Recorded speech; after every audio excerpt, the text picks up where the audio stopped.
This is Mike Franklin, the property tax guy, and today we're going to talk about the welcome stranger law. And and what I have here is the New York State opinion of counsel regarding selective reassessment, and which is what welcome stranger is, selective assessment. And let me read this section from you. An assessor may not selectively reassess properties, such as by reassessing only those properties which recently have been conveyed or improved. However, an assessor is not precluded from revaluing any real property unless that assessor reassesses all real property.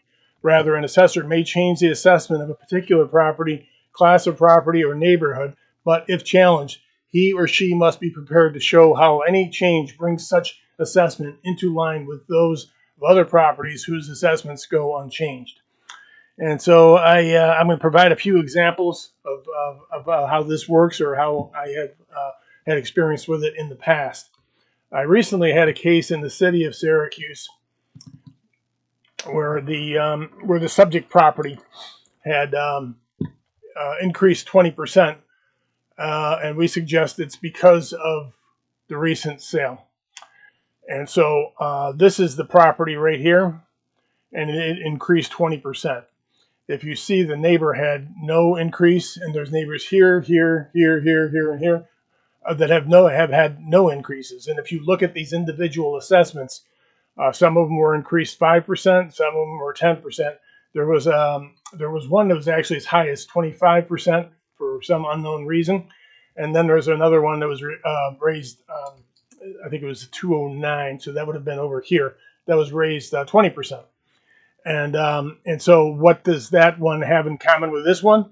They both recently sold, and so they pinned the purchase price, and so the assessment is just a little bit of change below what the sales price was, because the assessor is smart enough to know that if you just pin the purchase price, it'll become too obvious. So what he did was the assessments are round numbers.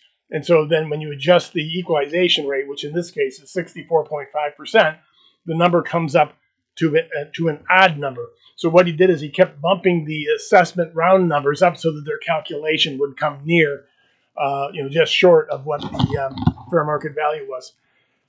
And it's pretty disingenuous behavior. And but anyway, if you look at these other streets, just the next street over. So this is the subject property. Here's the next street over. None of these properties had increases. None of these properties had increases. None of these have. And so,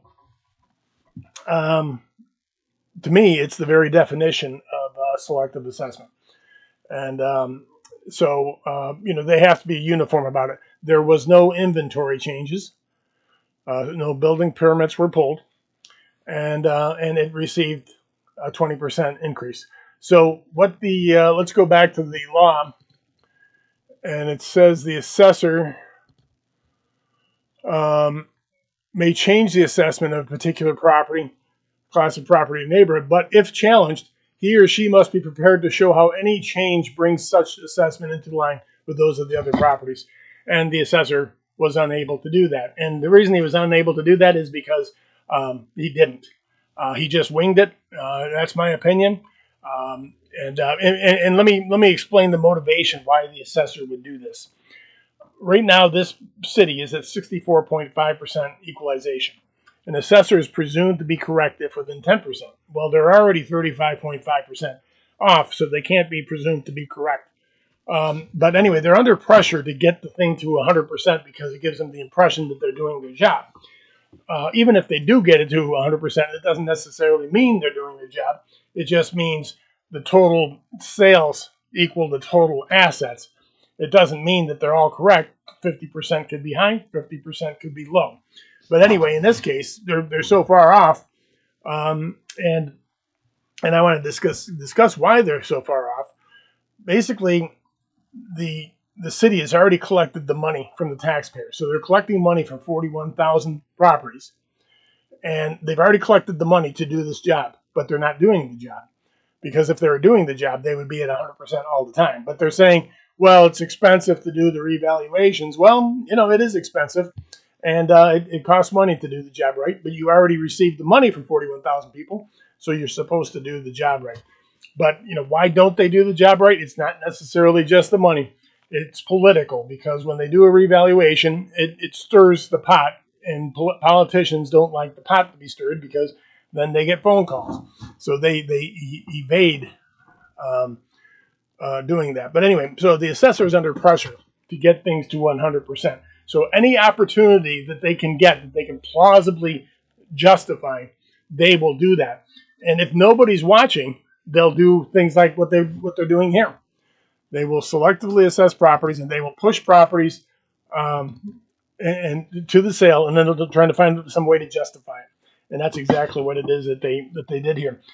The assessor just winged it, and he doesn't think anybody's watching. And unless people challenge his stuff, he gets away with it. So they know what they can get away with. It's just that they didn't anticipate that I'd be watching. So this is the very definition of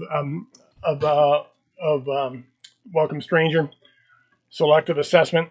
It's what lazy assessors do, and and it's when you're getting paid to do a job and you don't do it, it's called fraud. And but let's take a look at this again. This is the New York State tax website, and they have opinions of counsel on various topics when it comes to assessment. But this is the one that's on that's relevant to welcome stranger. This is Mike Franklin, the property tax guy.